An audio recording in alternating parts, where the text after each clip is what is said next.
Srimad Bhagavatam 1.3.17 Dhanvantaram Dwadashamam Trayodashamam Evacha Apayayat Suran Anyan Mohinya Mohayan Striya. This is 1.3.17 Srimad Bhagavatam. So Dhanvantara Dwadashamam. So Dhanvantari appeared as the 12th avatar, Dwadasham. Trayodashamam Evacha. And the 13th was who? Mohinya Mohayan Striya, was the Mohini avatar. What did she do? Mohinya. She came in the form of a deluding woman and with charming beauty, and apayayat. Apayayat means so to drink. She gave for drinking Suran Anyan. So she gave the nectar to the devatas, and for others she deluded them. Anyan means refers to the demons. She deluded them with her beauty. So in the previous text 16, it is talked about Kamatharupena. So that was referring to the Kurma avatar. So in that same pastime, the Lord manifested multiple times. Some of the other times are mentioned over here. So the Lord appeared as Kurma initially so that churning could happen. Otherwise the mountain would have sunk. But when the churning went on and on and on, and after various other various things manifested and the demigods and demons persevered till the final gift manifested, and that was the nectar. So the Lord manifested in his form as Dhanvantari. And Dhanvantari is considered to be the god of health. He's often seen as the presiding, as the primary worshipable deity for Ayurveda. He is the god of medicine. Of course, ultimately, everybody's potency comes from Supreme, from Krishna. Mayaiva Vihita Nita, as Krishna says in the Bhagavad Gita in 7.22. But in this particular case, it is stated that Dhanvantari appeared, but it was not Dhanvantari. It was Krishna who manifested in the form of Dhanvantari. So thus it is that the Supreme Lord manifested, and he offered the fruit of the yajna. That the fruit was nectar. And by relishing that nectar, the citizens became elevated. They moved onwards towards liberation. And further it is stated that the Trayodashamam, so the 13th avatar that appeared was Apayayat. It was Mohini Murti. Now the original treaty between the Devatas and the Asuras was that the nectar which would come out, that would be taken equally between both of them. But what happened was that the Devatas were weaker, the Asuras were stronger, and the Asuras took all the nectar. So at that time, to delude them,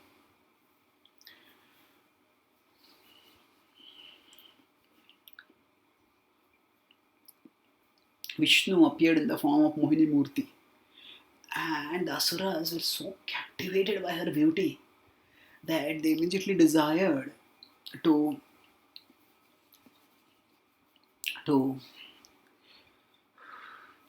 have her as their object for enjoyment. And in order to make a positive impression on her, they started behaving in a very gentle, manly way. And they said, "Oh, we trust you. You distribute the nectar." And what Mohini Murti did was, because they had already violated their word, they had used the cooperation of the Devatas for churning, but then they wanted to take the nectar for themselves. So deception was repaid with deception. Shatho Shatyam, as it is said. So Mohini Murti appeared and she deluded the Devatas and deluded the Asuras, and she told them that let us all of you sit in a row, and I will serve the nectar to everyone.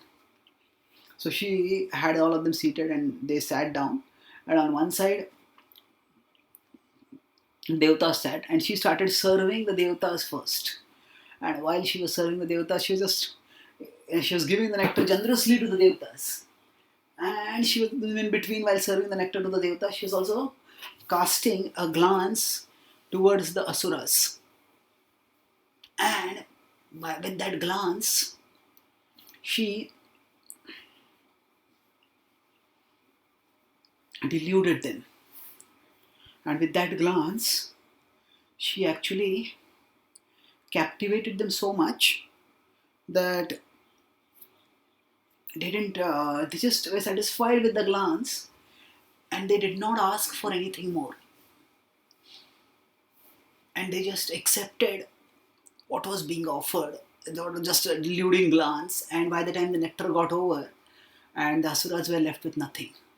So in this way, Mohinya, so the Lord appeared as Mohini Murti, and he deceived the deceivers. So he tricked the tricksters. So this is, the Lord has appeared in many manifestations, but this is the only time when the Lord appears in a female manifestation. Of course, the Lord always is there. In most of his incarnations, he is there with his consort. Till now, of course, the list of incarnations that I mentioned, the consort has not been highlighted. But this is an incarnation in which the Lord himself appears in a female form. And in that sense, this is a special incarnation. And after this, let's go to text 18th.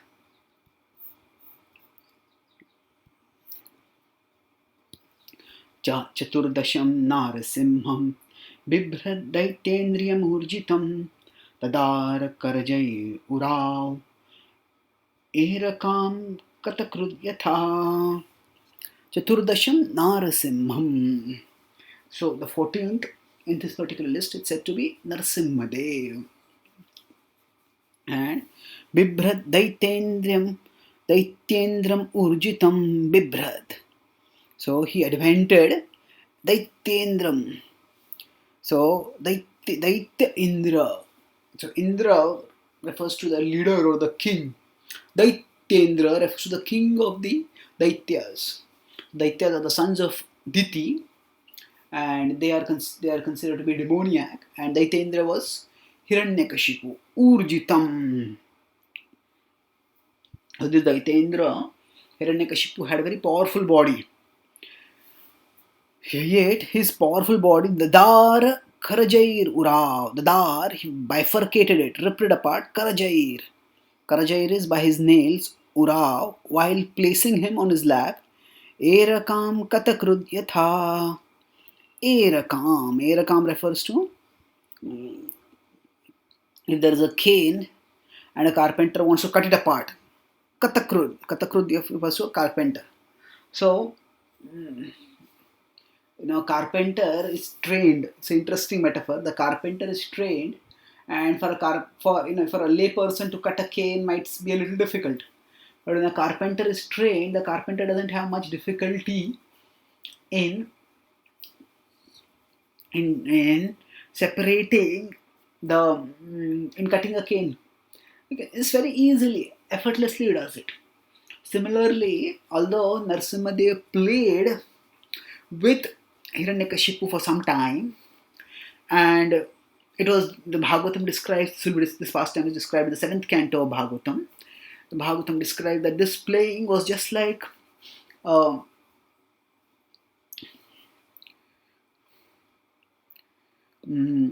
cat playing with a mouse before eventually devouring it. And eventually Narasimha, Nara and Simha, man and lion. So it is said about Lord Narasimhadev that he is half man, half lion, and full God. He is God in his full majesty. And quite often in the various incarnations, the the demons are physically bigger than the devatas, or even the Lord also. The demons are sometimes giant and the Lord is small, and yet the Lord overpowers the demons. But in this case, although Hiranyakashipu was formidable, but Hiranyakashipu was no match to Narasimhadev. Narasimhadev was simply huge. And in this way, Narasimhadev overpowered the demon Hiranyakashipu, and not only overpowered him, not only defeated him, but his body, which was so formidable that even Indra's thunderbolt could not put a crack on it, could not put a scratch on it. That body was ripped apart by Lord Narasimhadev. And in this way, it's of course not mentioned here. The whole pastime will come in detail in the 7th canto. In this way, he delivered Prahlad Maharaj and he delivered the whole universe. Text 19. Panchadasham Vamanakam Krutvagad Advaram Balehe Padatrayam Yachemanaha Pratyaditsustripishtapam. So Panchadasham, the 15th incarnation that is mentioned, Vamanakam. So Vamanakam means, Vaman refers to one who is short, who is dwarf-like. So the Lord appeared in this short manifestation as Vamanakam and Krutva Agat. By assuming this form of a dwarf Brahmana, Krutva Agat, he went Advaram Balehe Advaram. It was the sacrifice of Bali Maharaj. At that time, Bali was the king of the Asuras. And Padatrayam Yachemanaha. When he came as a Brahmana over there, Bali Maharaj, as per the Brahminical culture, the etiquette, he honored him and offered him charity. And Vaman Dev said, just give me 3 steps in charity. And what happened?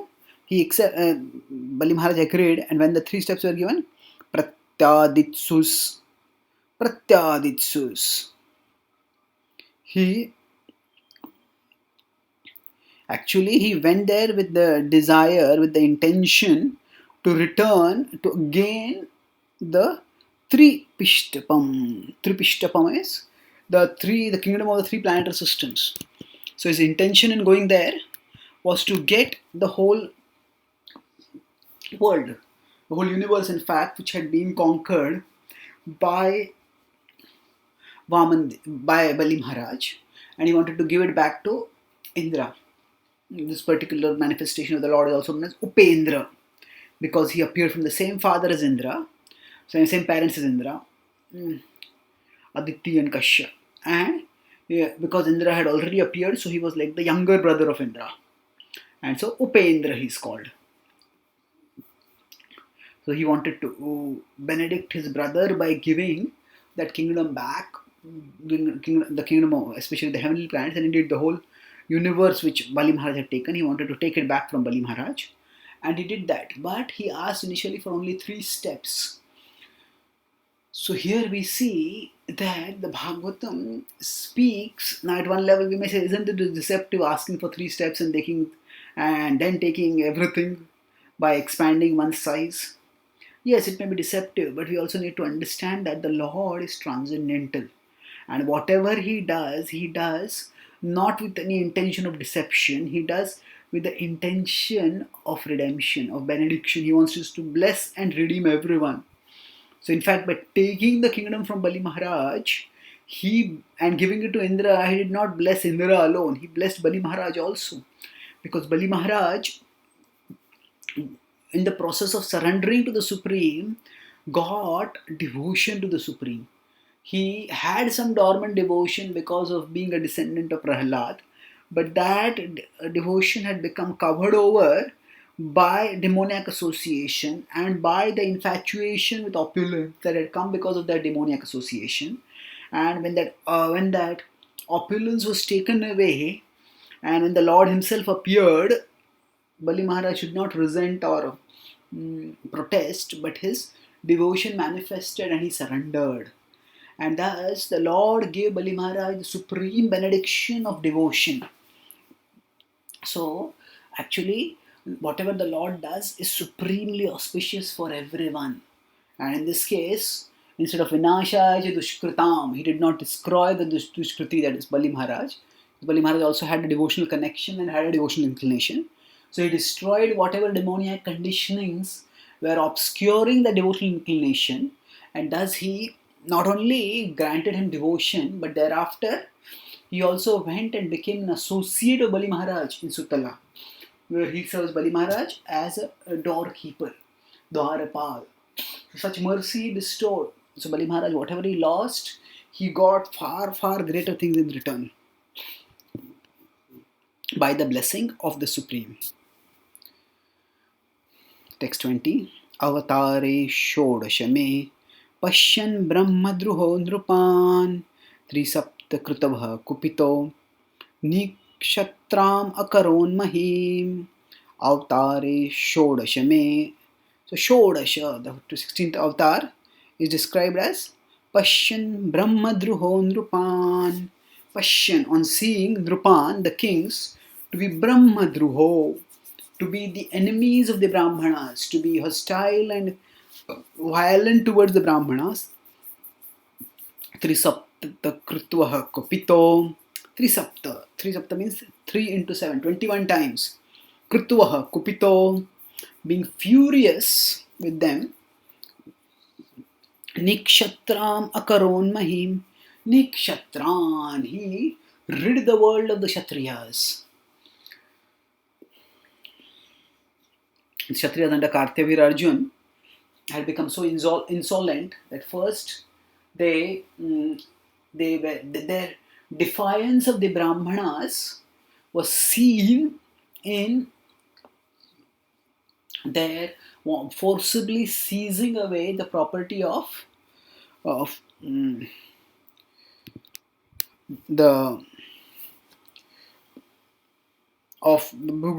Here it is referred to as here the father of Parshuram. Jamadagni, Kartavir Arjuna stole away his cow, and when Parshuram punished him by cutting off the hands of Kartavir Arjuna and thereafter delivering him by beheading him, so his sons, they were furious and they wanted to take revenge. Now Parshuram had fought valiantly and had in a fair combat overpowered Kartavir Arjuna, and his sons had fled at that time. They had not been able to be of any assistance at that time, whatever reason. But instead of again coming for a fair fight, they very in a cowardly way, they attacked the father of Parshuram. Their motto was that you killed our father, we will kill your father. But they forgot that whereas their father was a Kshatriya who had violated the proper codes of conduct by trying to steal from a Brahmana. In contrast, Jamadagni had done nothing wrong. He had just been a Brahmana practicing Brahminical principles, and he was not even a warrior. And so when they killed Jamadagni, Parshuram was furious. And Parshuram, he saw this as a rot. Sometimes some surgeons, when they see, some doctors, when they see one symptom of a pervasive rot in the body, at present only one finger may be rotten, but they may say the whole hand has to be chopped off, because already this much rot is visible, but beyond this visible rot, there is an invisible rot which is there. And even if you cut off the visible rot, still the invisible rot will spread and the whole body will get disease. So we have to cut not only where we see the visible rot, we also have to cut where there is an invisible rot. So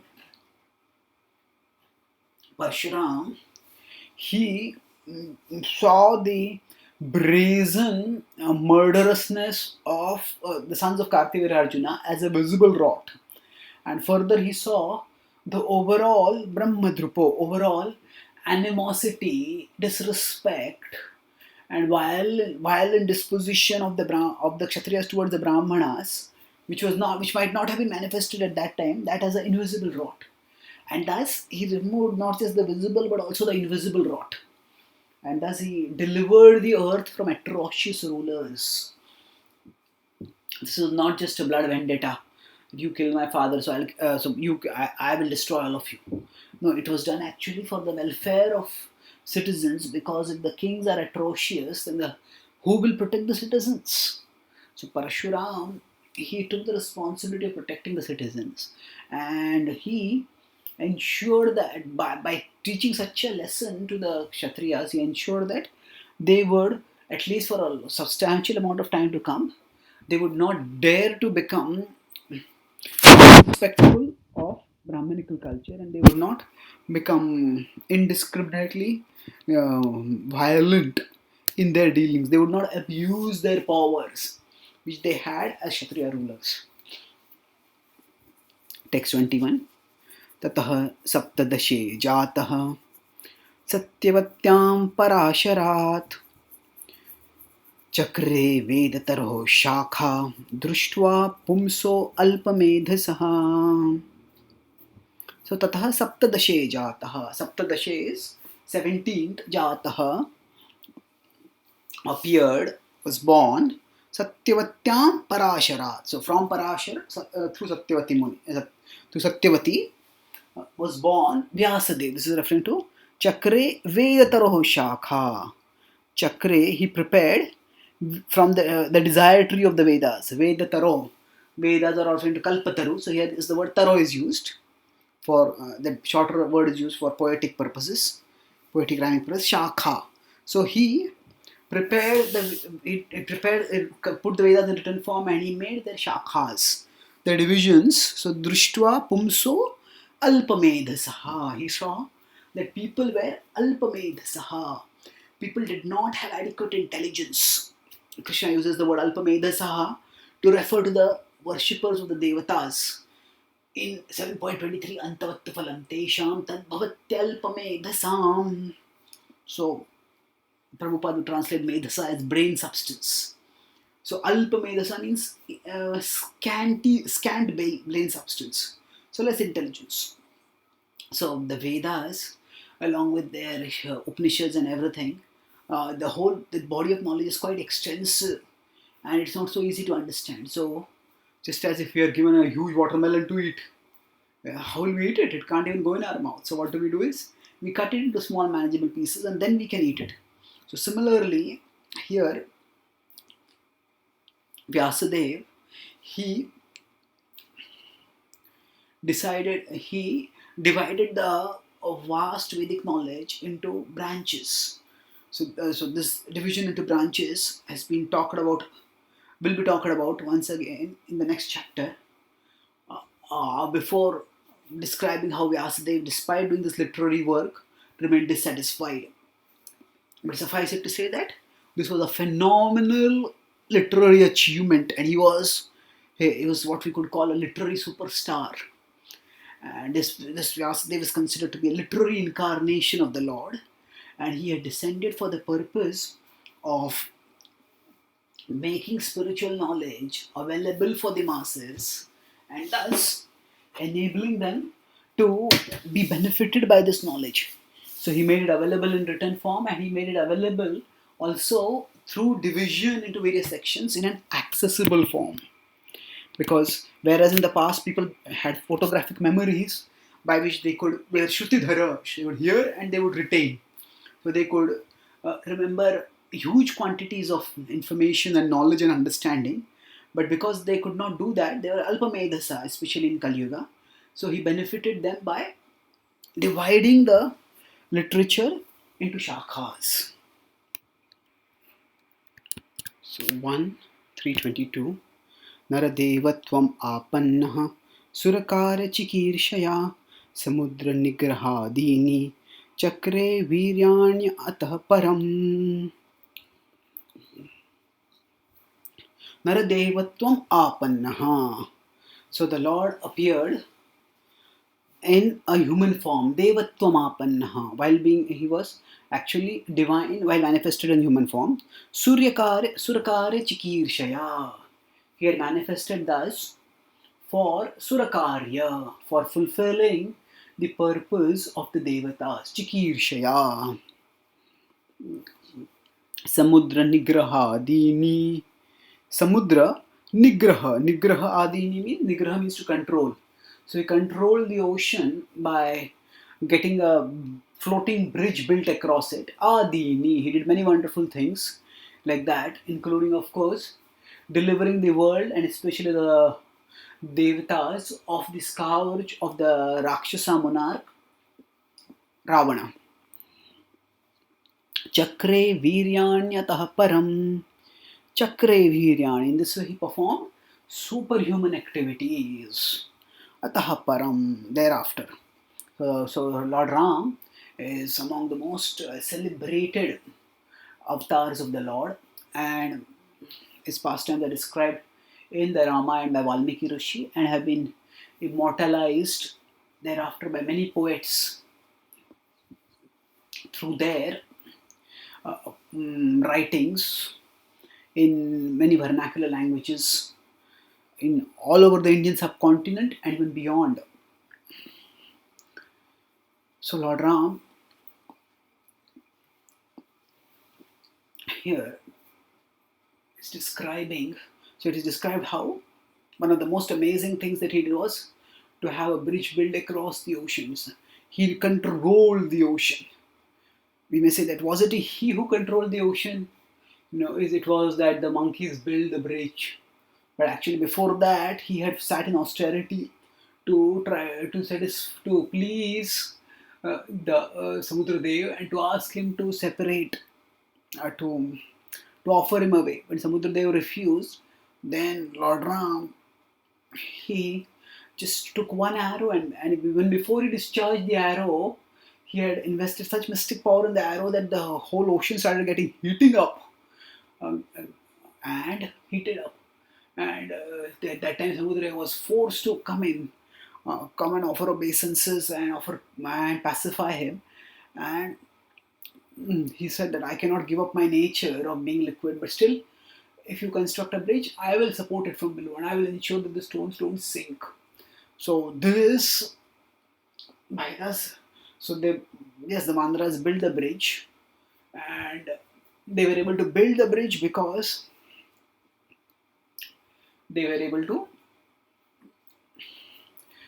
Lord Ram had controlled Nigraha.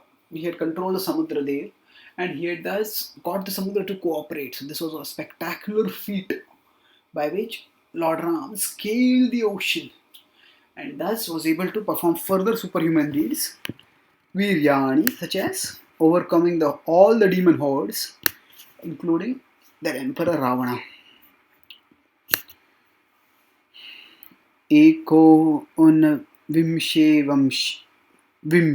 me Vrishnishu prapya janmani Rama Krishna iti bhuva Bhagavan aharad bharam.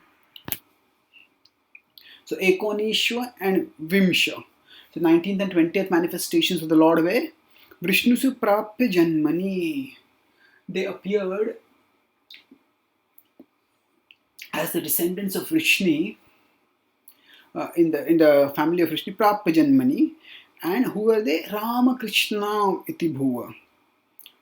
They appeared in the earth as Ram and Krishna. So Ram is a short way to refer to Balram over here. So they appeared, Balram and Krishna are mentioned here in 19th and 20th avatars. Vishnu iti bhuva Bhagavan aharad bharam. They appeared as Bhagavan and they removed the burden of the earth. This theme, Bharatarna yanye bhuvo na vivodadhau Sidantya bhuri bharena Jatoya atma bhuvartha. Kunti Maharani talks about this purpose of the Lord in descending, that is to elevate and liberate, by removing the burden of the earth. So it is said that same purpose, which will be talked about later, is mentioned briefly over here.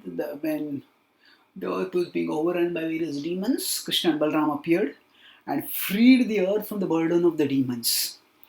Of course, Krishna is mentioned here as one among the list of incarnations, his special position will be highlighted soon after a few verses, and we'll discuss that in due course when we come to it. 24th text, Tataha kalau sam pravrutte sammohaya suradvisham buddho namnanjana sutaha kikateshu bhavishyati.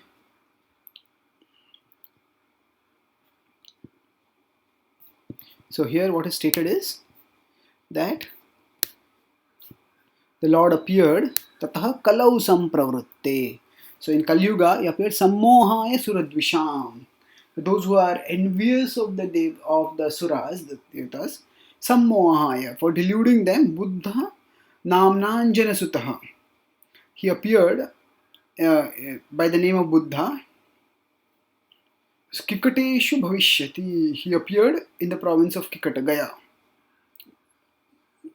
So now Buddha, his godmother, his mother was not Anjana, but his godmother, the nurse who took care of him and who was, for all practical purposes, acted like his mother, was Anjana.